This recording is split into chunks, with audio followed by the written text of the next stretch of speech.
عامر خان سے میری ملاقات ہوئی، میں نے اس کو کوئی دین کی بات نہیں کی، صرف محبت تھی. اب تک اس کے میسج آتے کہ میں زندگی میں کسی سے متاثر نہیں ہوا، تم پہلے آدمی ہو جس سے میں متاثر ہوں. میں نے کوئی جادو کیا، صرف محبت. لوگوں کو محبت دو، قریب ہوں. میں جب گیا بڑی مشکل سے اللہ نے، ملاقات کا کوئی راستہ ہی نہیں تھا، وہ مجھے نہیں جانتا تھا، میں اسے نہیں جانتا تھا، تو کوئی موقع نہیں مل رہا تھا ملاقات کا. تو اللہ نے شاہد آفریدی کو بھیج دیا. شاہد آفریدی اس کی دوستی تھی، ہمارا جو کرکٹر ہے. میں نے اس سے فون پر کہا یار میری ملاقات تو کرا. اس نے ملاقات کروائی. تو اس نے مجھے کہا آدھا گھنٹہ ہے، آدھا گھنٹہ. جب میں پہنچا میکسیمم پونا گھنٹہ. میں کہا ٹھیک.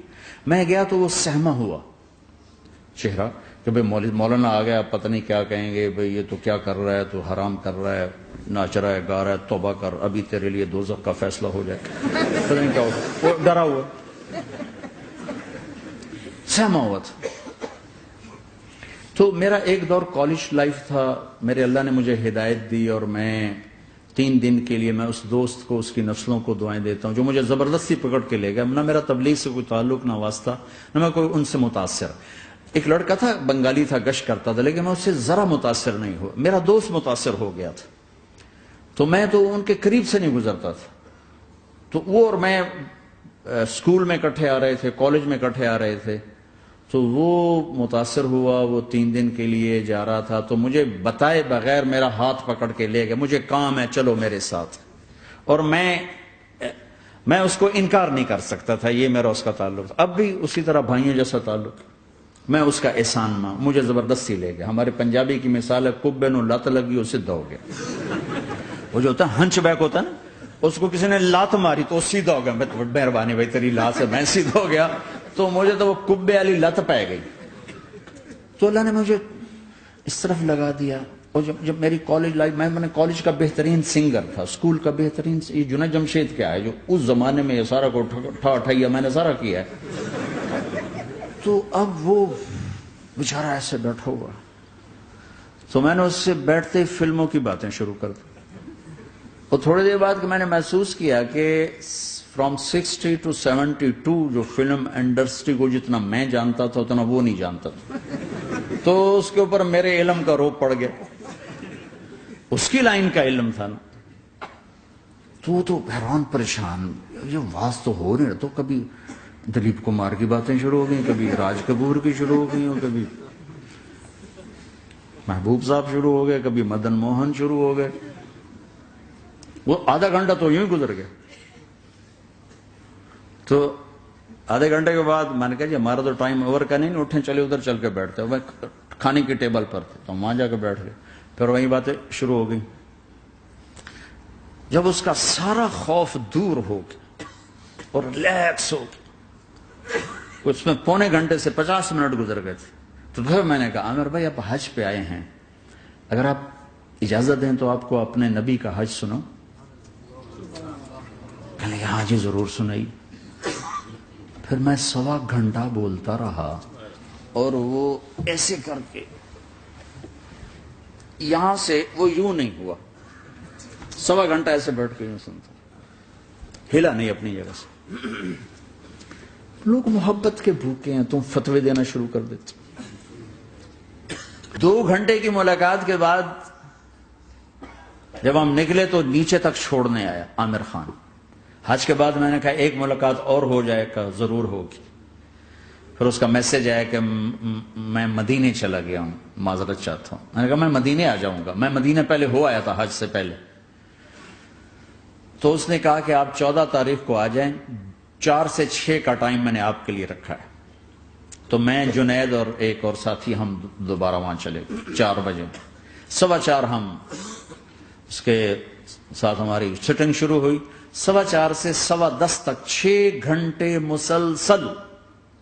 اور اس کے ماتھے پہ ذرا نشان نہیں آیا کہ میں بور ہو رہا ہوں. اور اس کے بعد ہم اٹھے، اس کا جی نہیں چاہ رہا تھا کہ ہم اٹھ کے چلے جائیں. محبت. پھر ایک امتحان پڑ گیا. میں اجتماع میں تھا رائمنڈ کے پچھلے سال. اس کا میسج آ گیا میری فلم تلاش آ رہی، اس کی کامیابی کی دعا کرو. لے بھی اے چنگی بات. میں کہا اب کیا کروں؟ جواب دینا بھی ضروری، دعا بھی نہیں ہو سکتی، کیا کروں؟ تو جب وہ میسج آیا تو میرے سامنے کوئی 10-12 علماء بیٹھے تھے. میں نے کہا بھائی یہ میسج ہے، اس کا جواب دو. کہا جی یہ ہمارا فیلڈ نہیں تمہارا ہے، تو ہی جواب دے. میں سارا دن سوچتا رہا، مجھے کوئی جواب سمجھ میں نہیں آیا کہ جان بھی بچ جائے، جواب بھی چلا جائے. پھر اگلا دن بھی گزر گیا، مجھے کچھ سمجھ میں نہیں آیا. میں عصر کا وضو کر رہا تھا، ایک دم اللہ نے ایک مضمون دل میں ڈالا. تو میں نے فوراً بیٹھ کے اس کو میسج کیا کہ عامر بھائی، جو کریٹو ہوتا ہے نا ذہن، یہ اللہ کسی کسی کو دیتا ہے. تخلیقی ذہن یہ اللہ تعالیٰ کسی کسی کو دیتا ہے، ہر ایک کو نہیں دیتا. اور یہ اللہ کی بہت بڑی عطا ہوتی ہے. اور میں نے تمہارے ساتھ جو وقت گزارا اس میں نے دیکھا کہ اللہ نے تمہیں تخلیقی ذہن دیا ہے، تم کریٹر ہو. اور جو لوگ اس ٹائپ کے ہوتے ہیں وہ کامیابی ناکامی کی پرواہ نہیں کرتے، وہ اپنے کام سے کام رکھتے ہیں. آپ کا بھائی تو فوراً اس کا میسج آیا، آپ ٹھیک کہہ رہے ہیں، آپ ٹھیک کہہ رہے ہیں. بات ہو گئی. پھر میں تھا ہانگ کانگ، میں نے وہاں سے اس کو میسج کیا. دیکھو کسی مصروف آدمی کو براہ راست فون نہ کیا کرو، میسج کیا کرو کہ میں آپ کو فون کر سکتا ہوں، چونکہ میں اس کا بہت ستایا ہوا، بہت ستایا. تو میں نے اسے میسج کیا کہ میں طارق جمیل ہانگ کانگ میں آپ کو فون کر سکتا ہوں، میں آپ کو فون کر سکتا ہوں. میں ہمیشہ اسے، اب بھی میرا فون پہ رابطہ ہے، میں پہلے اسے میسج دیتا ہوں میں آپ کو فون کر سکتا ہوں. اگر اس کا جواب نہ ہے پھر میں نہیں کرتا ہوں. کبھی وہ خود کر لیتا ہے، کبھی وہ میسج دے دیتا ہے کال کر لیں. تو تھوڑی دیر بعد اس کا فون آ گیا کیونکہ میں اس وقت دلی میں ہوں، کانفرنس میں تھا. تو میں نے آپ کا میسج دیکھا تھا، میں اٹھ کے باہر آ گیا ہوں، ابھی آپ سے بات کر کے پھر میں جاؤں گا. تو اسے باتیں کرتے کرتے کہنے لگا آپ کی دعا سے میری فلم کامیاب ہو گئی. میں کہا یا اللہ میں کوئی نہیں کی تھی تینوں.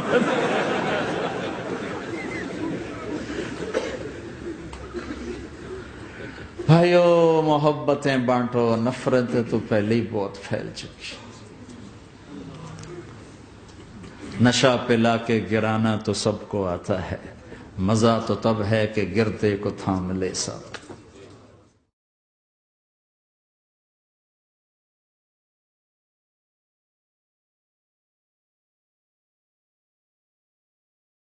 لا إله إلا الله محمد رسول الله عليه صلاة الله وآله والأحبة. لا إله إلا الله محمد رسول الله عليه صلاة الله وآله